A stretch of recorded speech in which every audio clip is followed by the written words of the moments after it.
Buenas tardes. Después de tanto flash, pues ya podemos comenzar esta jornada de conversaciones con el autor. En primer lugar, pues daros la bienvenida. Bienvenido Lorenzo, bienvenido Julio, pero sobre todo bienvenido el público. Y la noticia también es que ya podemos por lo menos estar y sentir el calor humano que tanto nos hace falta después de este momento tan horrible y de estos meses tan horribles que hemos tenido.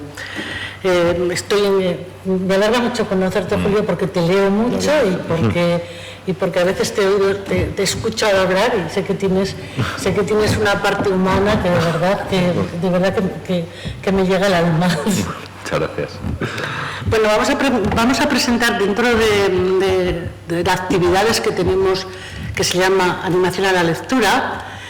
Desde archivos y bibliotecas tenemos como 4 patas, ¿no? La primera sería encuentros entre lectores y escritores, que ya comenzó, y vamos sobre todo por las bibliotecas de los pueblos con escritores zaragozanos.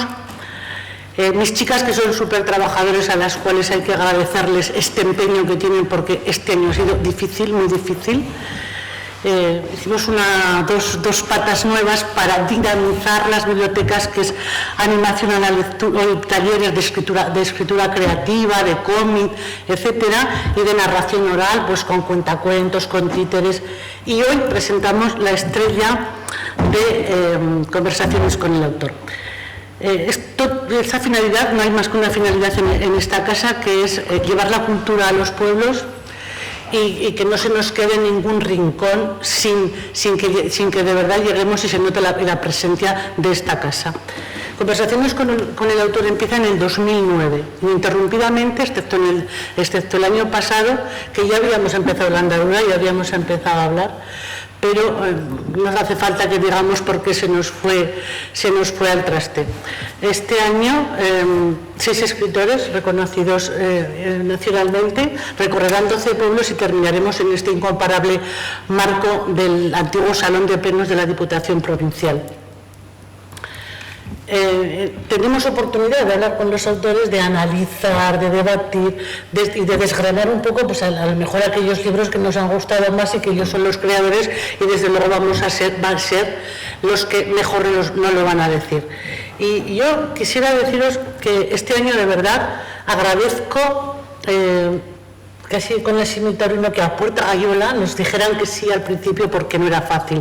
En mayo, cuando nosotros empezamos a preparar estas jornadas, no sabíamos cómo íbamos a evolucionar, no sabíamos cómo iba a estar, si otra vez teníamos que estar en casa o nos podríamos ver, o sería difícil o sería peligroso incluso venir. Y ellos, de verdad, con este compromiso con la cultura, con este compromiso con los lectores, nos dijeron que sí desde el primer momento. Por eso, de verdad, tenéis mi agradecimiento y mi reconocimiento total, porque cuando a lo mejor vas a hablar con alguien que alguien dice, es que es difícil de llegar, pues no, hay escritores que no sois nada difícil de llegar.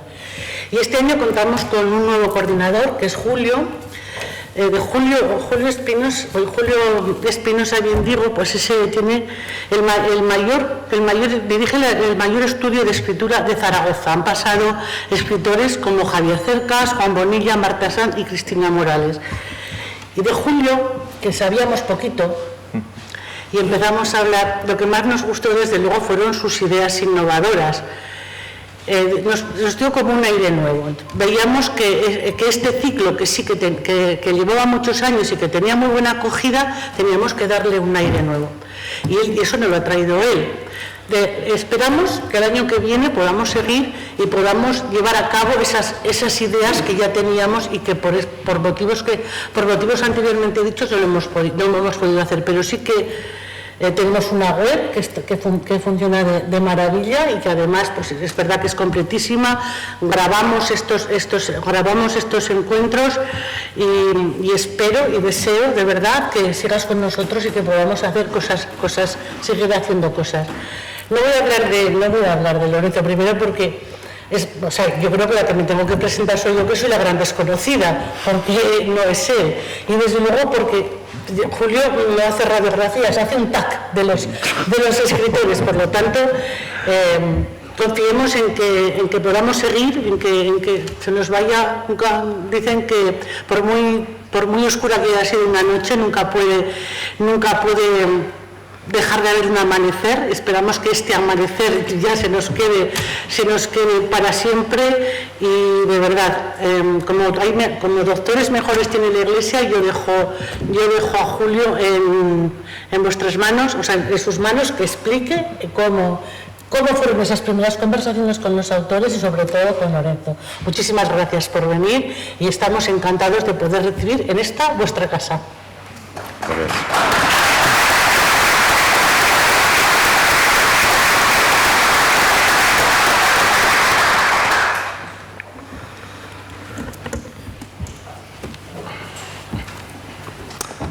Un poco complicado estarse quitando y poniendo la mascarilla, pero es lo que corresponde. Muchísimas gracias, diputada Mercedes. Muchísimas gracias a la Diputación en general por confiar en mí. Muchísimas gracias, Lorenzo, por acompañarnos, y muchísimas gracias a la gente de bibliotecas, que aquí está representada por Anabel, y a toda la gente que nos está acompañando hoy. Todo lamentablemente ha sido un poco encima, porque la presentación de las conversaciones fue el miércoles, y estáis aquí ya, así que muchísimas gracias por vuestra respuesta. Para mí, estar sentado aquí hoy es realmente emocionante, y estar acompañado por Lorenzo aún más. Creo que tenemos la fortuna de inaugurar este ciclo con uno de los escritores españoles más importantes de la actualidad. No es necesario presentarlo en realidad, pero alguien que ha sido finalista del Nadal, ganador del Nadal, ganador del Premio Primavera de Novela, ganador del Premio Planeta, un autor reconocido por todos, identificado por todos, que además tiene un reconocimiento de la propia Guardia Civil por sus personajes, ¿no? Cuando los personajes se hacen casi de carne y hueso. Alguien que ha visto filmadas sus películas y que además es tan humano y tan cercano, realmente es una satisfacción. Yo te lo he agradecido en Borja, te lo he agradecido en Fuentes, te lo vuelvo a agradecer hoy, aquí delante de todos esta tarde-noche.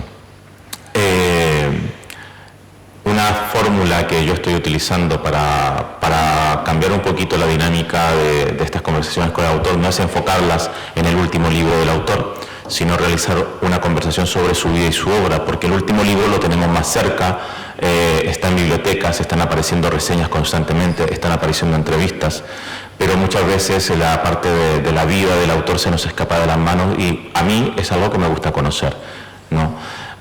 Y no solo eso, sino que además yo os invito a que en el momento en que tengáis alguna pregunta, este diálogo es un diálogo abierto. Atreveros, por favor, a preguntar. Si tenéis una pregunta coyuntural a lo que se está diciendo en ese momento, no hay ningún problema.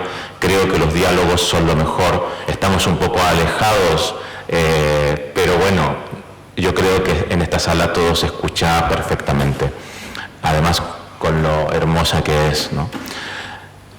Vamos a empezar, Lorenzo, tanto en Borja como en Fuentes hemos hecho un recorrido por tu vida y tu obra desde el inicio hacia el final. Yo quiero ahora empezar un poco a la inversa, porque aunque no quiero hablar solamente de castellano, creo que lo hemos dejado un poquito al margen, y ahora me gustaría también que nos contaras un poco más. Castellano es una obra aparecida hace unos meses atrás, es una obra que ha tenido bastante impacto, no solo en Castilla, y es una obra que a mí me ha encantado al leerla, porque pienso que el concepto de identidad lo tenemos olvidado, o demasiado enfervecido, o con una mirada un poco trasnochada, pero que todavía es actual. Más todavía en un mundo global. Además, a mí me pasa algo parecido a lo que te pasa a ti, que explicas al comienzo. Es cierto, yo soy chileno, tú cuentas que eres madrileño, de padres con ascendencia andaluza y salmantina, ¿no? Y yo soy chileno con 20 años en España, es decir, también en mí juegan 2 tierras y 14 años. aquí en Zaragoza, y también me siento cada día que va pasando más aragonés, aunque debo reconocerlo, me ha costado, ha sido un proceso arduo, porque aquí la climatología hay que vivirla. Lorenzo, ¿por qué la necesidad de escribir castellano? Bueno, antes de nada, buenas tardes a todos y muchas gracias, Julio, Mercedes, por invitarme, y a la Diputación de Zaragoza por apostar por la cultura, por la lectura, por los libros y por la extensión, además, ¿no?, de la lectura, con esa vocación de llegar a todas partes, ¿no?, porque muchas veces tengo la sensación, y lo digo como madrileño, ¿no?, que vivo en el núcleo irradiador, que diría algún político en activo, ¿no? A veces tengo la sensación de que vivimos en un país muy descompensado, que apuesta en exceso por algunos de sus pedazos y muy poco por otros, ¿no? Y en todos los lugares hay conciudadanos, además con plenitud de derechos, y me parece que es justo y necesario que no sean derechos nominales, sino que sean derechos efectivos, porque las administraciones y los poderes públicos se ocupen de ello, ¿no? Así que me tendréis desde luego siempre de vuestro lado para esa labor. Y abordando la cuestión de... tal y como formulas la pregunta, Julio, utilizas un concepto que me da un buen pie para la reflexión, ¿no? Has dicho, ¿por qué esa necesidad? Es decir, damos por supuesto el carácter necesario de lo que uno escribe. Y es verdad, yo llevo más de 40 años escribiendo ficciones. Llevo más de 40 años dedicando, si no todo mi tiempo, que ha habido épocas en las que no he podido, ni siquiera, en algunas épocas la mayor parte de mi tiempo, sí lo mejor de mis energías, lo mejor de mi inteligencia y toda la fuerza de mi corazón a escribir historias, pues he descubierto que uno realmente solo debe escribir una historia si necesita hacerlo. Y si no lo necesita, y si no lo necesita suficientemente, probablemente es mejor que se abstenga de hacerlo, porque seguramente esa historia que uno necesita contar, otro puede necesitar contarlo y lo hará mejor. En este caso yo tenía verdaderamente una necesidad de contar las varias historias que en realidad convergen en este libro, ¿no? Porque digamos que el eje narrativo es un hecho histórico del que en este año se cumplen 500 años, un quinto centenario, por cierto, muy poco conmemorado, muy poco conmemorado en muchos lugares de Castilla. Castilla es así, este es uno de sus primeros rasgos de identidad, ¿no?, que podríamos señalar. A veces no solo ha sido poco querida o mal querida, sino que ni siquiera se ha querido mucho a sí misma, ¿no? O los castellanos no han sido muy cuidadosos con su propio legado y con su propia memoria. Este quinto centenario de la revuelta, revolución o rebelión, esto luego lo podemos discutir si quieres, de las comunidades de Castilla, lo ha celebrado algo la Junta de Castilla y León, con sede en Valladolid, pero fundamentalmente en Valladolid, donde se han hecho bastantes actos, no tanto en otros lugares, sobre todo los que tienen más que ver con León, pero por ejemplo en Castilla-La Mancha, que es donde empezó esta revuelta y donde acabó. Esta revuelta empezó en Toledo y acabó en la ciudad de Toledo, pues apenas se ha conmemorado. Mi ciudad, Madrid, que es, entre otras cosas, donde estaba una de las comunidades más activas, que desde el principio se puso en vanguardia de la revuelta, prácticamente no ha conmemorado la rebelión de los comuneros, aunque buena parte de los ciudadanos ilustres de Madrid en 1520 acabaron o ajusticiados o desterrados o con sus bienes confiscados o aplastados por el poder imperial, precisamente por convertirse en portavoces de lo que era la voluntad de los madrileños de entonces. Hay que recordar que entonces Madrid era una pequeña ciudad de apenas 16.000 habitantes, no era el monstruo que es hoy. Pero bueno, esa memoria no se ha celebrado, ¿no? Yo tenía una necesidad de recordar esa historia como madrileño, como castellano, como descendiente de castellanos y como alguien que cuando la descubrió encontró en este episodio histórico de hace 500 años una iluminación no solo del carácter castellano, sino también respecto a algunas cuestiones que me parecen trascendentes y que desbordan el perímetro de Castilla y de lo castellano, ¿no?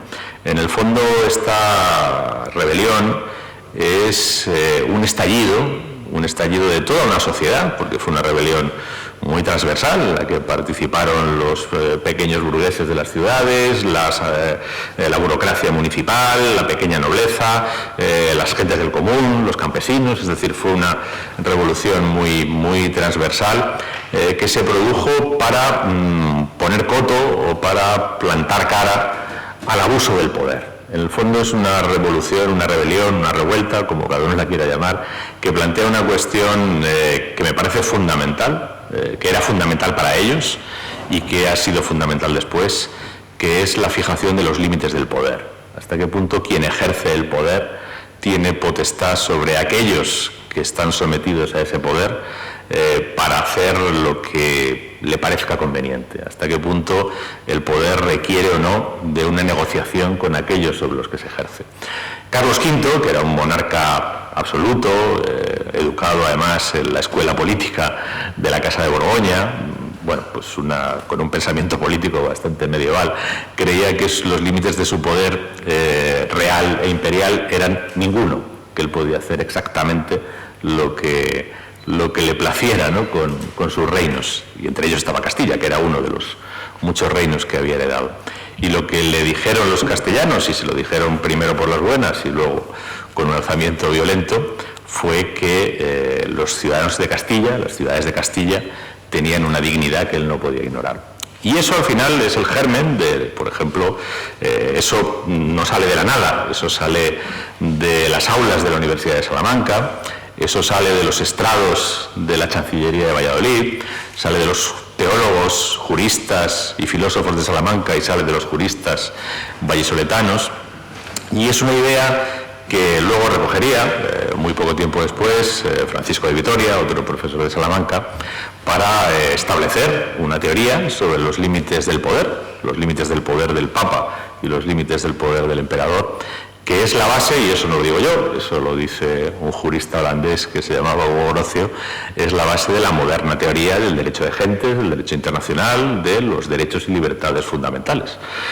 Por eso en la sala noble de la ONU en Ginebra, el nombre que hay a la puerta es Francisco de Vitoria, porque es un castellano que desde la Universidad de Salamanca, con una doctrina que es la misma que está detrás de la revolución de las comunidades, planteó por primera vez esta teoría que acabaría convirtiéndose, pues entre otras, en la Declaración Universal de los Derechos del Hombre de 1948. Y esas ideas también han ido pasando por el constitucionalismo español, empezando por la Constitución de Cádiz, por las constituciones liberales progresistas del 19, incluida la que no se llegó a promulgar, la de 1856, que era la más progresista de todas. También está en la base de la doctrina del republicanismo español, en la Constitución de 1931 y en la Constitución de 1978, y podríamos encontrar unos cuantos artículos para ejemplificarlo, ¿no? Y esa historia, yo tengo la sensación de que no se ha reivindicado, no se ha recuperado, no se ha recordado lo bastante en su complejidad, en sus dimensiones y en su influencia posterior, quizá porque es una historia castellana, y Castilla, pues después de esa derrota que sufrió a manos del emperador, pasó a un segundo plano en el que ha vivido estos 500 años, ¿no? Y eso tenía necesidad de contarlo, pero ese era también, no voy a decir el pretexto, pero sí, digamos que el hilo conductor para hacer una reflexión más personal y a la vez más universal. Yo quería hacer una reflexión personal sobre mi propia identidad, mezclada, difusa, muchas veces durante largo tiempo de mi vida no sentida, ¿no? Y finalmente recobrada y en cierto modo hacer la crónica de esa reconciliación con tu propia identidad, con el legado de tus mayores, con lo que te toca por ser hijo o nieto de quienes eres hijo y nieto, ¿no? También esa es una relación siempre problemática, ¿no? Siempre hay un momento en el que el hijo entra en conflicto con su padre, es además normal para que se produzca su crecimiento personal, ¿no?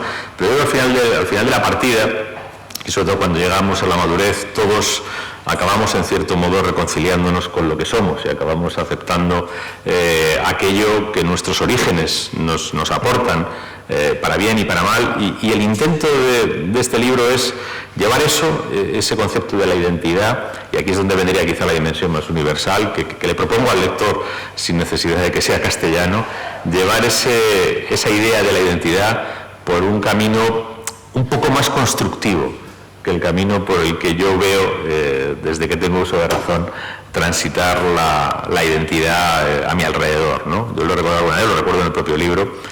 Yo nací en 1966, por tanto llegué al uso de razón bajo el régimen anterior y empecé a recibir la filosofía política e identitaria, incluso al nivel básico en que se nos daba en la EGB, de ese contexto, ¿no? Donde había una identidad española, preceptiva, inapelable.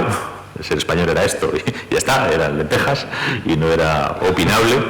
Y la verdad es que, bueno, pues a mis 7, 8, 9 años debo reconocer que a mí aquello me resultó antipático, no me pareció atractivo. Mi primer contacto con la identidad pues no fue seductor, no fue persuasivo. Pero luego en el recorrido vital me he encontrado, por razones biográficas, y bueno, no me quiero extender mucho en esto para no enrollarme, pero yo he vivido 7 años en Cataluña, desde 2008 a 2015, una época concreta, y he vivido bastantes años, durante los 80, en colonias militares en Madrid. Por lo tanto, quiero decir que he vivido en lugares que eran objetivo de ETA. Los niños que allí vivíamos lo sentíamos como una posibilidad teórica, remota, ¿no? Hasta que de repente poníamos el telediario y veíamos un coche ardiendo en una colonia militar, ¿no? Durante muchos años no tocó en mi barrio, pero al final acabó tocando en mi barrio. Al final acabó volando el coche de uno de mis vecinos, con mi vecino dentro. Pudieron volar sus hijos también, y pudo ser el coche de mi padre, que estaba aparcado en el mismo aparcamiento, ¿no? Y en el fondo, tanto lo que yo vi en Cataluña, ¿no? Entre el 2008 y el 2015, entre otras cosas, un discurso que distinguía entre buenos y malos catalanes, no ya que confrontara a Cataluña con el resto de España, sino que confrontaba a Cataluña contra sí misma, causando daños a las personas que veían denegada su identidad catalana, y causando, yo creo que también, bastantes daños a las personas que intentaban afirmar su identidad catalana a costa de sus vecinos. Me parece que al final ha salido dañado ahí todo el mundo, ¿no? Y que vi los daños terribles, ¿no? Pues que provocaba esa otra reivindicación identitaria de una parte del nacionalismo vasco. Pues digamos que este libro surge de la necesidad de hacer con la identidad algo diferente, algo personal. Yo no intento hacer una reivindicación política de la nación castellana. La nación castellana probablemente se perdió para siempre en 1521 y no pasa nada. El mundo ha seguido dando vueltas alrededor de su eje, ¿no? Intento hacer más bien una reivindicación poética de esa identidad, por ver si se puede proponer otra manera de sentirse lo que uno es.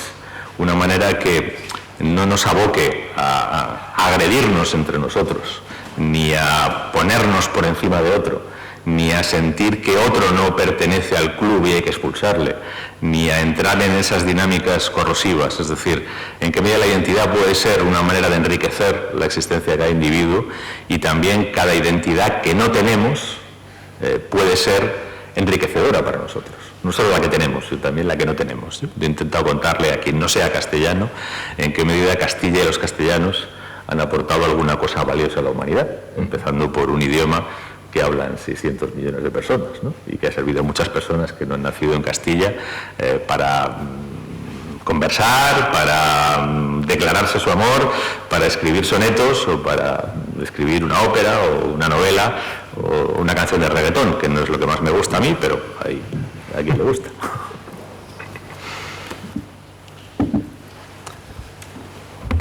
Bueno, ahí hay algo muy bonito, ¿no? En ese concepto final de esa lengua compartida. Yo recuerdo mis clases de literatura española medieval allá en Chile hace muchos años atrás, y con mi profesor, que además era un español de Valladolid, si no me equivoco, además, todavía con su acento, después de vivir muchísimos años en Chile, diciendo que realmente todos éramos latinos, porque todos hablábamos latín en realidad. ¿No? Es decir, aún más allá, más universal el concepto que tiene de identidad. Y yo no lo entendía, pero lo entendí después al cruzar el charco y al estar viviendo y tan bien, tan integrado dentro de la sociedad española, ¿no?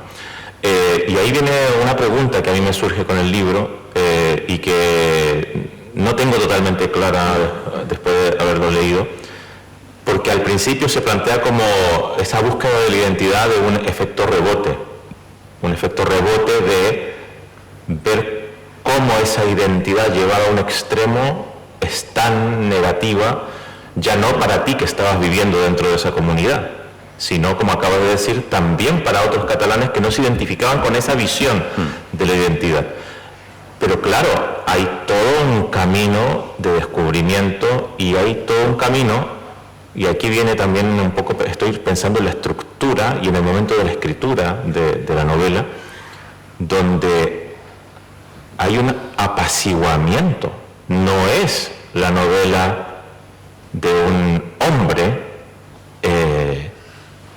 enojado, rabioso, que va al enfrentamiento en busca de una identidad para poder confrontársela a nadie. ¿Hubo en algún momento esa sensación? ¿Hubo un trabajo personal? ¿Cómo fue ese camino?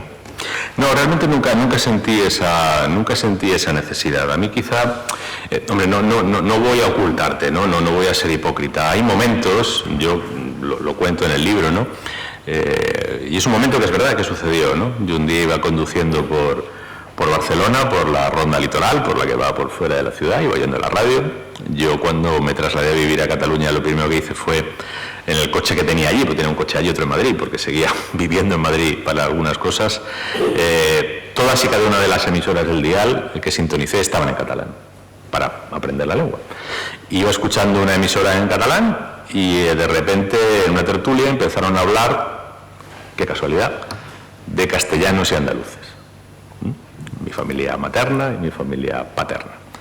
El discurso venía a ser, pues son todos unos parásitos que viven en nuestra costa desde siempre, los andaluces son especialmente vagos, los castellanos son especialmente arrogantes, una casta de funcionarios que han vivido de nosotros, que somos los productivos, los emprendedores, los comerciantes, bueno, y así durante 10 minutos, y entonces yo pensé, lo cuento en el libro, lo digo así, ¿no? Porque es que me salió el detalle, porque como decía Stendhal, en los detalles está la verdad, ¿no? Tú escuchabas a esas personas. Yo llevaba el tiempo suficiente en Cataluña como para distinguir el catalán de un payés de Lérida o de Gerona o de Tarragona de un personaje de la burguesía barcelonesa. Y todos ellos eran personajes pertenecientes a la burguesía barcelonesa, notoriamente. Hablaban un catalán muy barcelonés, muy afectado además. En Barcelona hay gente que habla de una manera especialmente afectada el catalán. Y yo me preguntaba si alguna de esas personas habrían trabajado en algo antes de los 25 años. Porque mi abuelo vago andaluz trabajaba en el campo con 7 años.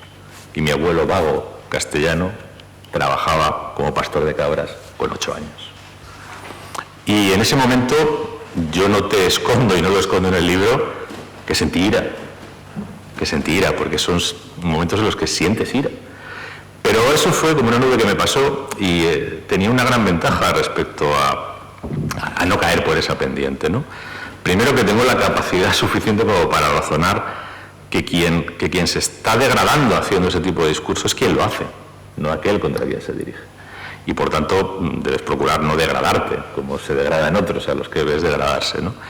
Y por otra parte, yo me fui a vivir a Cataluña, lo digo en el libro también, por amor a Cataluña y a la cultura catalana que me inculcaron desde pequeño, porque mi padre, aun siendo hijo de un andaluz, se crió en Berga y Manresa y aprendió a hablar en catalán. Y por otra parte, pues yo me fui a Cataluña por amor a una barcelonesa. Y tengo hijas nacidas en Cataluña. Y mi hija se llama Nuria, con acento. Y ese acento se lo puse yo, en recuerdo de su abuela materna, que era catalana, ¿no? Luego, en fin, yo estaba bastante vacunado contra esa reacción virulenta frente a algo que por otra parte habría sido injusto, porque yo esas agresiones no las estaba recibiendo de Cataluña a los catalanes, o los míos no estaban recibiendo ese menosprecio de Cataluña a los catalanes, estaban recibiendo ese menosprecio de elementos concretos de la sociedad catalana, en un momento histórico concreto, personas que además tienen una agenda particular, que tampoco nos vamos a extender sobre el tema, y Y enseguida tuve muy claro que mi libro no era un libro beligerante contra nadie, era un libro escrito desde el amor a lo propio, respetando el amor de cada uno por lo propio, que me parece natural, e invitando a expandir no la beligerancia o el odio, sino el afecto, nada más. Yo proponía un relato de la identidad castellana para decirme, esto está hecho desde el afecto, sin ninguna sensación de que sea mejor haber nacido en Castilla que en cualquier otro lugar del mundo, y con ánimo no de menoscabarle a nadie su amor por su tierra, sino de ver de qué manera podemos convertir el natural amor a la tierra en algo que nos enriquezca y nos potencie como seres humanos, y no en algo que que sea corrosivo de nuestra propia condición humana o de la de nuestros semejantes, o muchísimo peor aún, de la de nuestros vecinos, ¿no?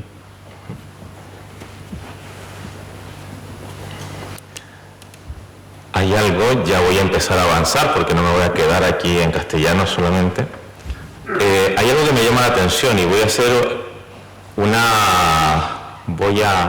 esta palabra me sale muy chilena porque a mí no me salen las C y las Z, voy a surcir castellano con tus otras novelas que no tienen mucho que ver. Hemos dejado un poco en el aire la estructura, pero evidentemente hay una estructura que no tiene parangón en comparación con tus novelas ni de Legionario, ni de Bueno, Legionario solo tengo una, ¿eh? Ya. Bilicua, ni Chamorro, pero hay algo que me llama la atención, y es que en castellano pones el ojo en unos héroes, pero unos héroes que podrían ser perfectamente antihéroes hoy en día, desde la mirada que no les da la historia, ¿no? Son los perdedores. Sí. Y cuando tú empiezas a escribir sobre estas, no es una saga, estas novelas policíacas donde los protagonistas son guardias civiles, en ese momento el concepto que se tiene de la Guardia Civil también son socialmente unos perdedores. Te atraen, y un legionario también, ahí también tenemos a un perdedor, es decir, sí. ¿Es casualidad?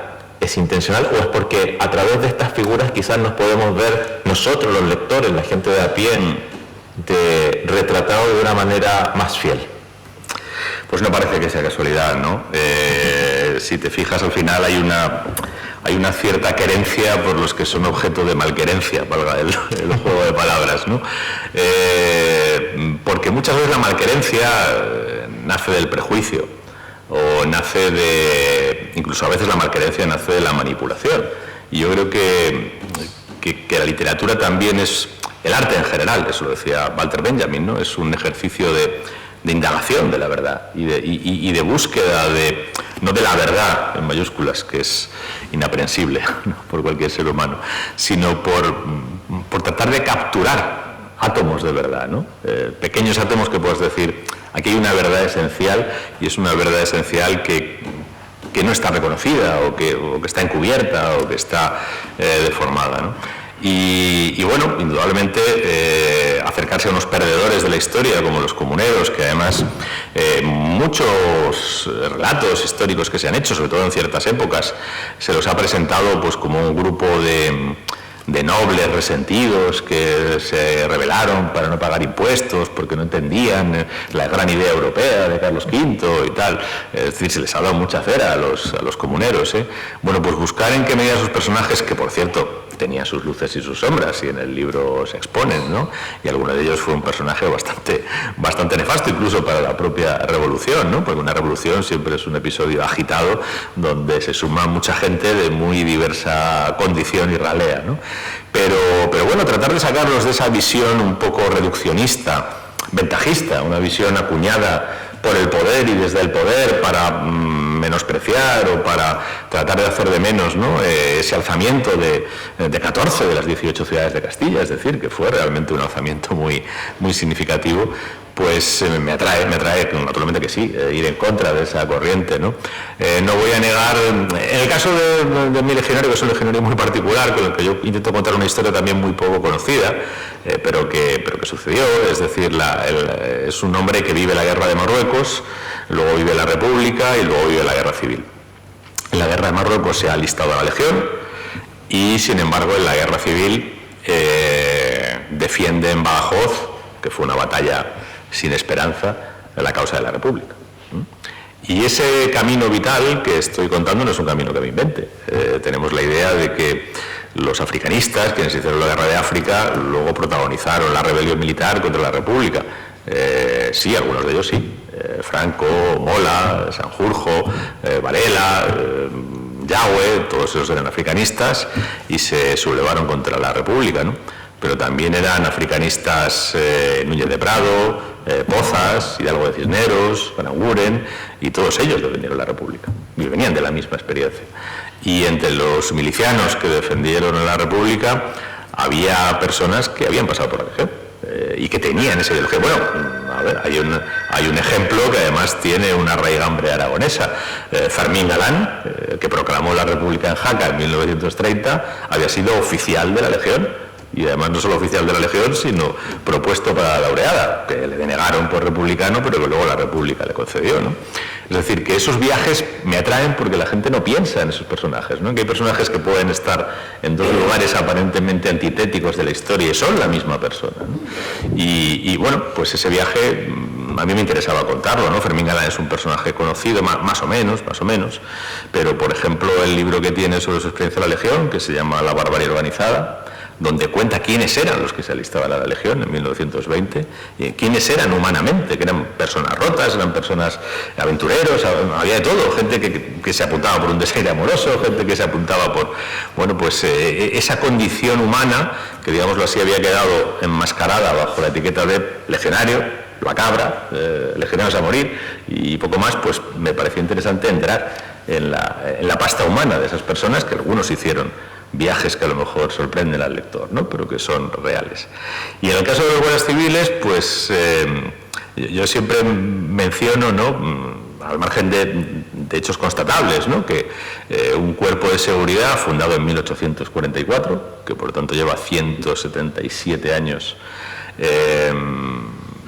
al servicio de la sociedad española y además en funciones de seguridad y policía, y también de policía judicial, es decir, de investigación y esclarecimiento de delitos, pues durante siglo y medio no dio ninguna novela. Es algo muy llamativo. Es algo muy llamativo porque, bueno, eso no ha pasado en ningún lugar, ¿no? Que una literatura ignore sistemáticamente a un cuerpo policial que tiene ese arraigo en su realidad, ¿no?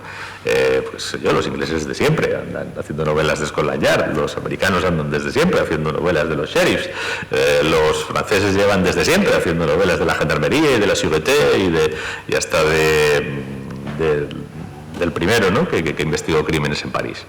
Y sin embargo nosotros a los guardias civiles teníamos puestos como un cordón sanitario, ¿no? Eran personajes que siempre eran secundarios, siempre eran personajes sin interés o con connotaciones negativas, ¿no? Y la gran recreación literaria de los guardias civiles es la de Federico García Lorca, ¿no?, que tiene un romance de la Guardia Civil Española. Y el verso que siempre cito, porque es que es el más emblemático, no es tienen, por eso no lloran, de plomo las calaveras. Es decir, hasta se les niega la humanidad, ¿no? Y García Lorca es el gran poeta español del siglo XX, el más influyente de todos los poetas españoles contemporáneos, y ese era el lugar que les correspondía a los guardias civiles en la literatura española y al que prácticamente parecían condenados. Y bueno, pues yo tuve la idea de que en 1995 la realidad de la Guardia Civil era otra, había otras personas en la Guardia Civil que representaban otras cosas, a las que yo conocía, porque en ese momento yo era abogado en ejercicio y tenía trato profesional con ellos, y que no tenían nada que ver con todos esos estereotipos siniestros y que podían ser objeto de narración literaria, y además de una narración literaria inesperada. Yo creo que al final, cuando leemos una historia, nos interesa en la medida en que nos sitúa en algún paraje inesperado. Si empezamos a leer una historia y desde el principio nos habla de lugares donde ya hemos estado, pues uno puede tener más o menos paciencia, pero si no es a las 20, será a las 30, y si no será a las 40 páginas cuando la abandone, ¿no? Y yo reconozco que no hice mi primera novela de guardias civiles para reivindicar a los guardias civiles. Yo no tengo ningún vínculo familiar con la Guardia Civil y tengo acciones en la Guardia Civil como cualquiera de los que están aquí, porque la Guardia Civil es propiedad de todos los españoles, así que todos tenemos acciones en la Guardia Civil, ni más ni menos que cualquier otro conciudadano, ¿no? Sin embargo, me parecieron personajes literarios interesantes y personajes literarios inexplorados, y eso fue lo que yo me propuse. Bueno, estos guardias civiles te han dado muchísimas alegrías literarias, ¿no? Aquí voy a hacer un enroque, o para, si aquí hay futboleros, una rabona. Te voy a hacer una pregunta que en estas 2 jornadas anteriores no te he hecho. Pero te lo voy a hacer primero porque ya podéis escucharlo y Loren es una persona para mí entrañable, para mí es un descubrimiento de persona. Y también de escritor aparte, pero yo siempre pongo primero la persona. Tú has ganado, y justamente además con tus detectives, los concursos que un montón de gente quiere ganarse.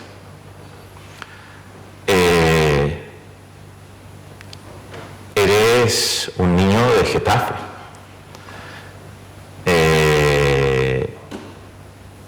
Y ya has dicho en qué época naciste y las circunstancias no son muy diferentes a las de cualquier niño de familia de clase media en esas circunstancias. Trabajadora, exactamente. Militares eran trabajadores. Mal pagados en la época en la que yo era pequeño, ¿eh? Peor pagados que lo que mis padres son maestros, pero en la dictadura chilena estaban muy mal pagados. Éramos realmente clase media, pero pobres. Yo, por si sirve para contextualizar, yo nací en realidad en Carabanchel, viví en Getafe mis primeros 4 años de vida y luego viví en Cuatro Vientos porque mi padre, pues consiguió una vivienda militar. Pero antes de conseguir esa vivienda militar, yo vivía en un piso de alquiler en Getafe, con lo que mi padre ganaba podía pagar el piso y si quería que comiéramos, tenía que irse a trabajar por la tarde a otro sitio. Claro, es que a eso voy, ¿no? Si quería comer una sola vez al día, lo que fuera. Con el sueldo del ejército solo daba para pagar el piso de alquiler, piso pequeño, y un piso viejo, no era... Sí, yo justamente quería hacer esa conexión después de la pregunta que es decir, ¿cómo primero ilusiona, pero también cómo afecta, cómo se gestiona, qué se siente y cómo se vuelve a la tierra después de llegar a donde casi todos quieren llegar, que es un lugar muy alto? Es decir, ha habido autores que se han perdido al ganar estos premios y se han perdido irremediablemente, ya no como escritores que pueden seguir publicando y vendiendo, sino como personas que se han desviado y han tenido que hacer un trabajo incluso psicológico para volver. ¿Cómo ese niño, ese joven que sueña con la literatura desde siempre, al llegar ahí arriba, sigue siendo como eres tú? Pues mira, yo lo que te puedo decir es que hay quizá algunas circunstancias en mi vida que a lo mejor no son comunes, ¿no? A otras carreras literarias o otras peripecias o lo que podemos tener como estereotipo de ese itinerario que acabas de describir, ¿no? Para empezar, yo he trabajado muchos años y muchas horas en cosas que no tienen nada que ver con la literatura. Yo a veces lo decía cuando llevaba la doble vida en el mundo real. En el mundo real empecé trabajando en una empresa de consultoría, empecé trabajando como auditor de cuentas. No hay nada más prosaico que eso, ¿no?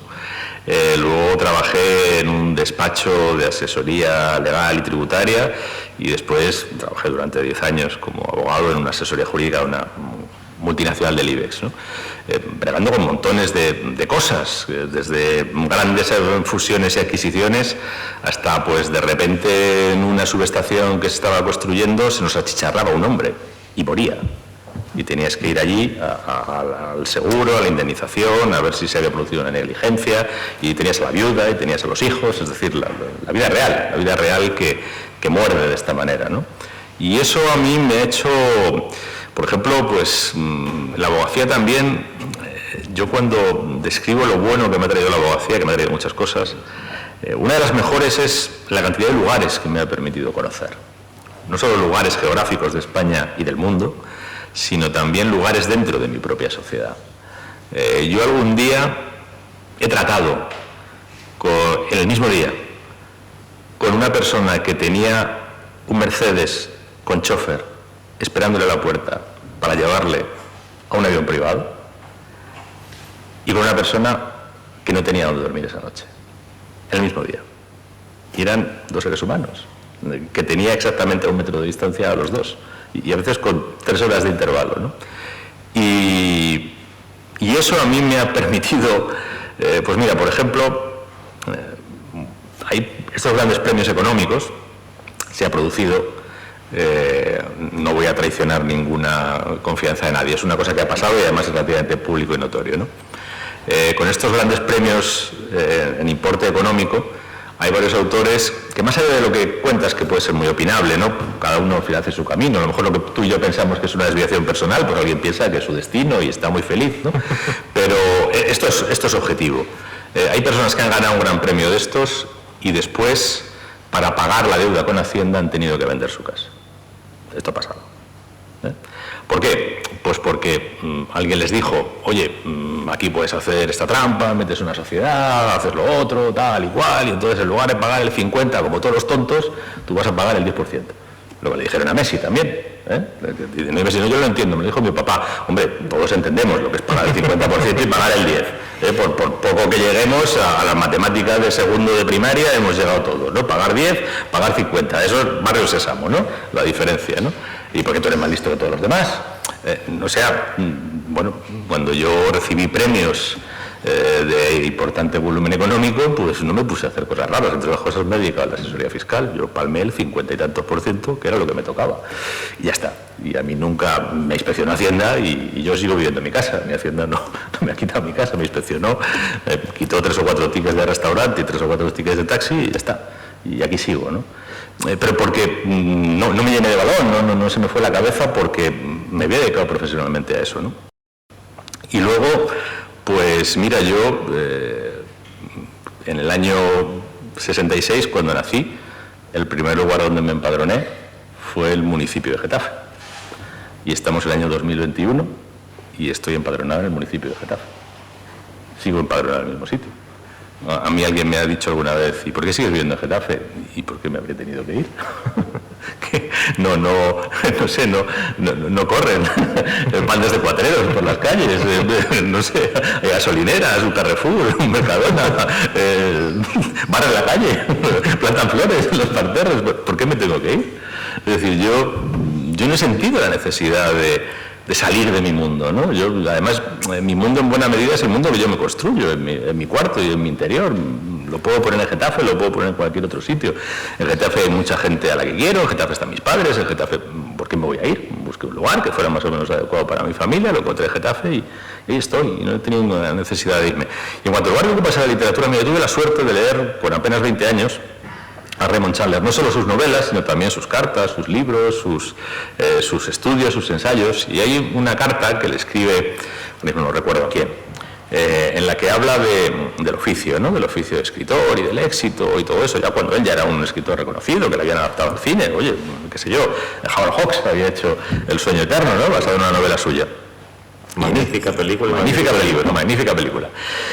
Y en esa carta le dice a su corresponsal, que no recuerdo ahora quién es, a fin de cuentas, en esto de escribir, el que se dedica a escribir debe tener presente que no importa lo que haya hecho antes. Cada vez que empieza una nueva historia, vuelve a ser el joven principiante de muchos años atrás.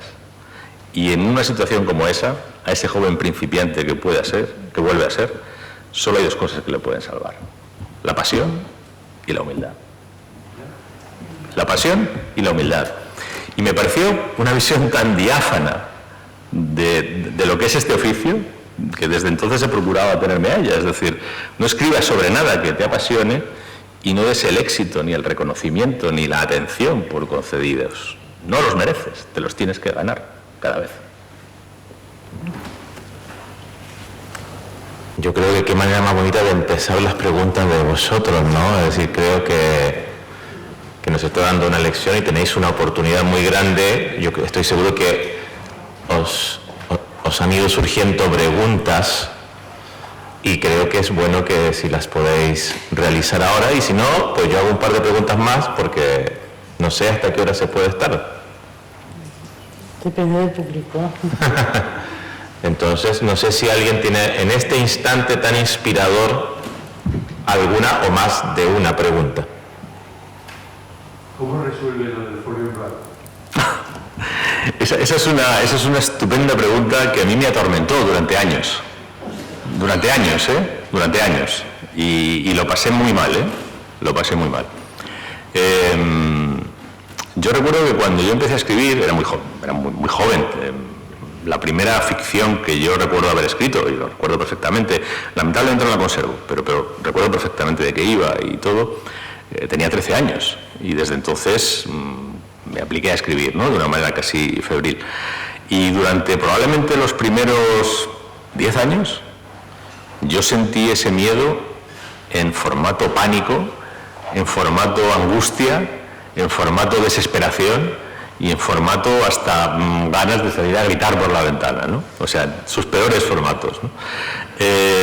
Yo me he sentado delante de ese folio en blanco, entonces todavía no tenía ordenador, me compraba cuadernos blancos, sin rayas ni cuadritos, y he llegado a estropear una tarde 30 hojas del cuaderno y a tacharlo todo otra vez y a volver a ponerme otra vez y entrar en un estado de angustia y de desesperación creciente, ¿no?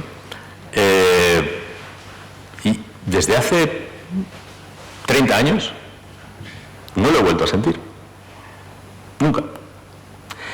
Pero por una razón que por lo menos para mí es muy sencilla, no sé si para todo el mundo es igual de sencillo. Yo doy mi receta que a lo mejor solo vale para mí.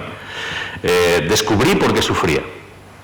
Sufría porque primero era muy joven, tenía unas ideas someras respecto de lo que podía contar y tenía unas ideas someras respecto del oficio de escribir, que es un oficio muy dificultoso y de muy lento aprendizaje, ¿no? Y además tenía demasiada prisa por saber.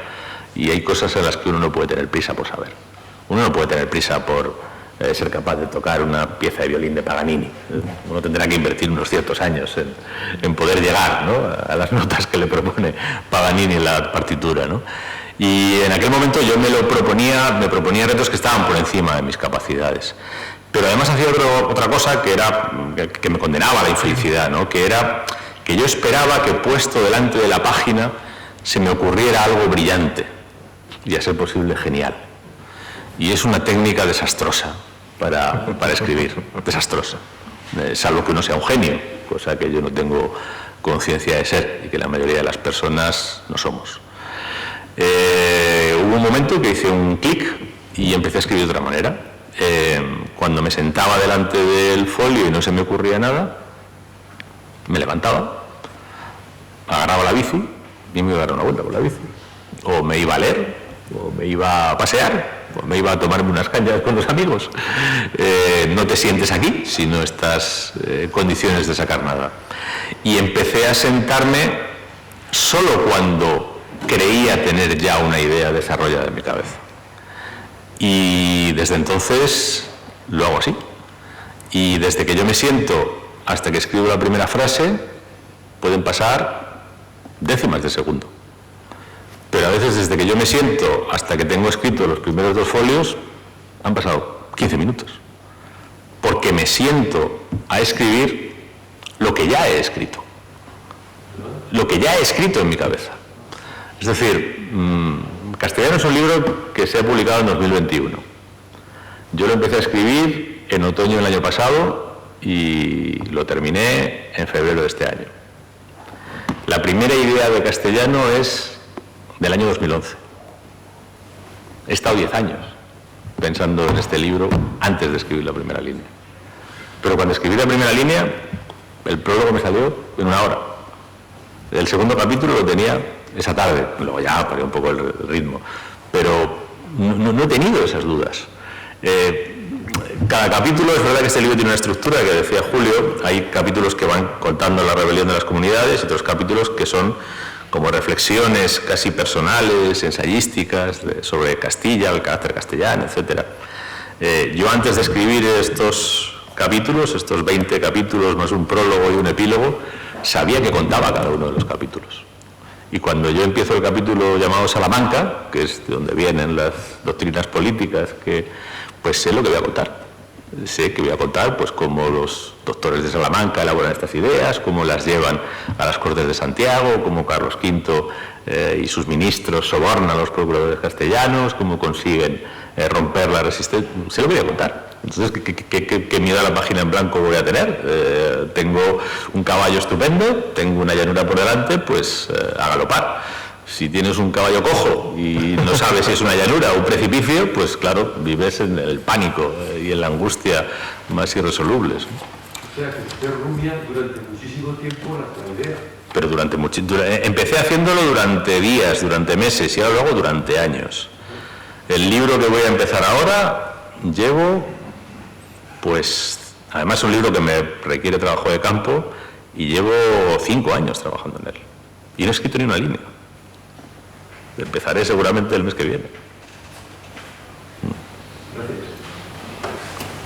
¿Alguna otra pregunta? Yo sí que quiero...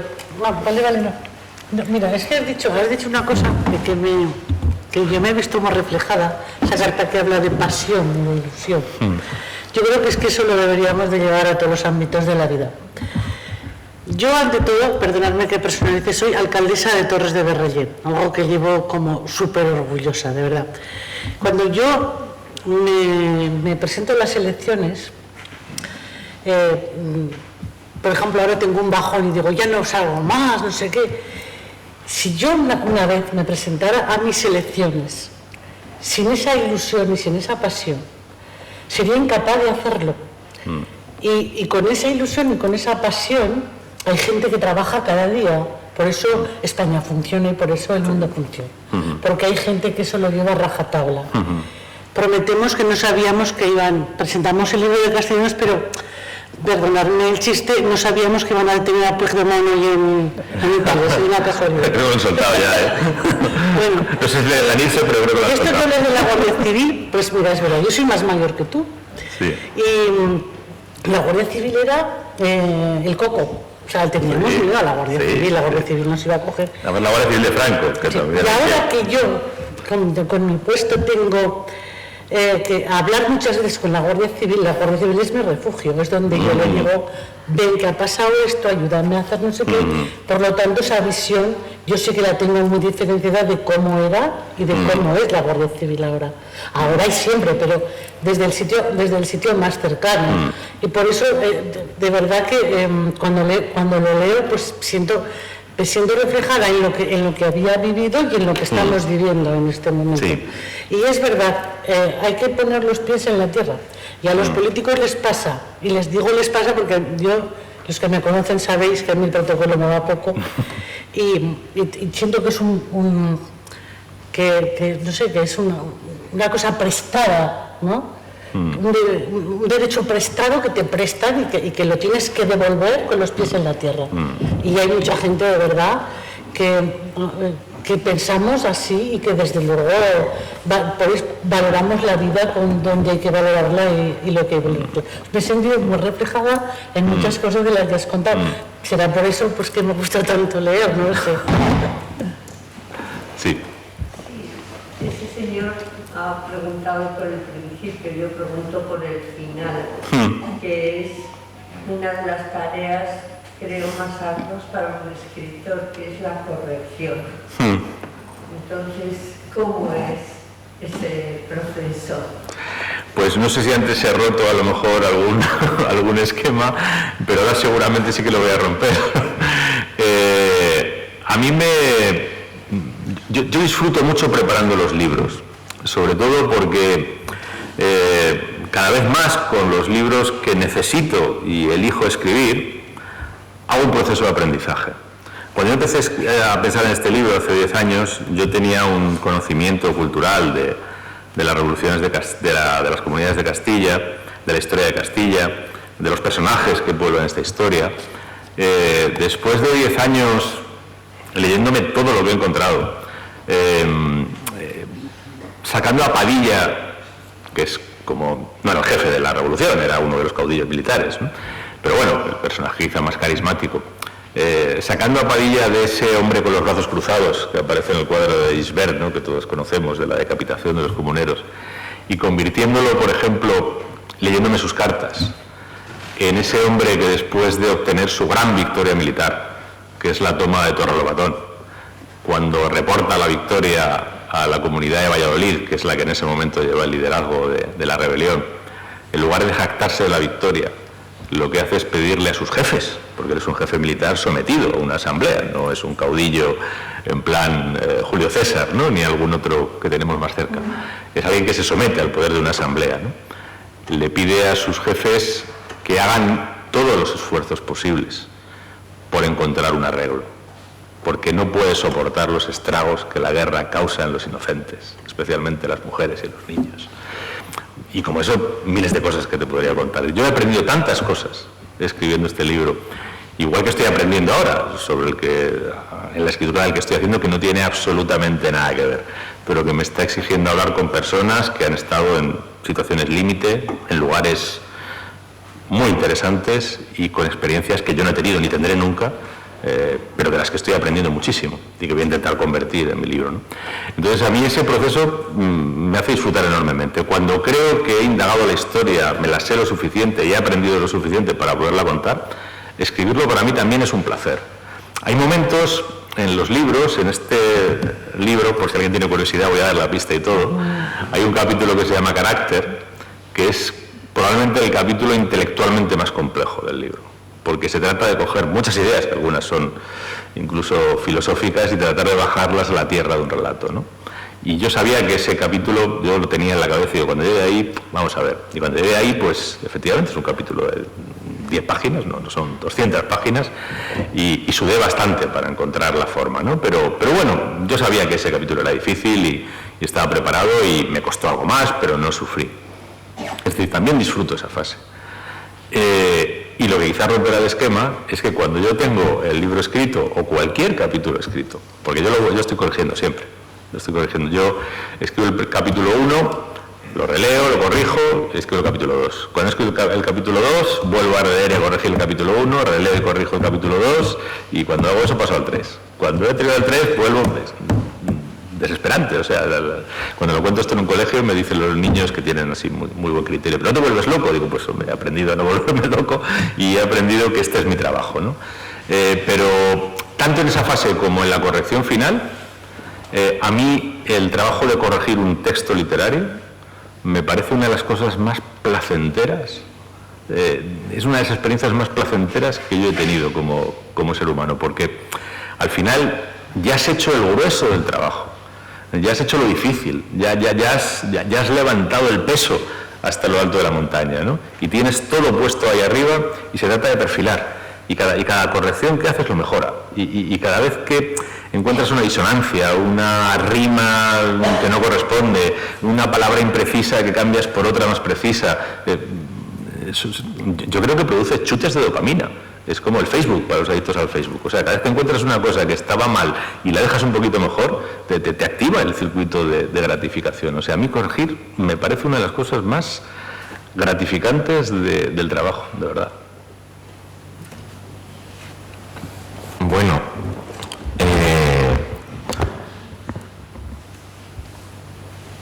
ayer en Borja, Lorenzo contó algo que a mí me gustó mucho. De cuando él tenía la primera conciencia de ser un contador de historias.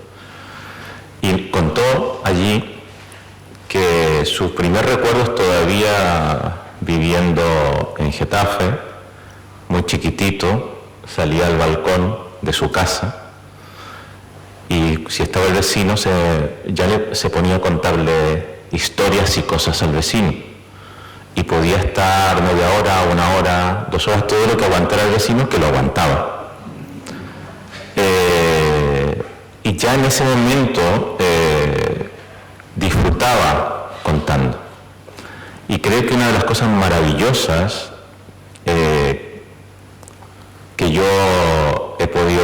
escribir estos 2 días junto a Lorenzo es que este escritor que ha ganado todos los premios más importantes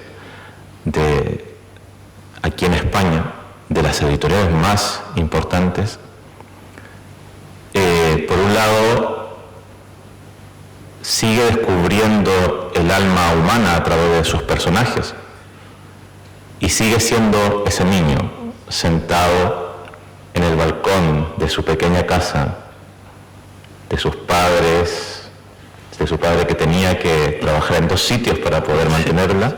Sigue siendo ese niño que se asomaba al balcón y disfrutaba contando historias. Muchas gracias, Lorenzo. Gracias a ti. Muchas gracias. Si puedo decir solo una cosa, perdón. Yo puedo ser ese niño porque mi vecino me sigue soportando. El mérito es del vecino. Muchas gracias.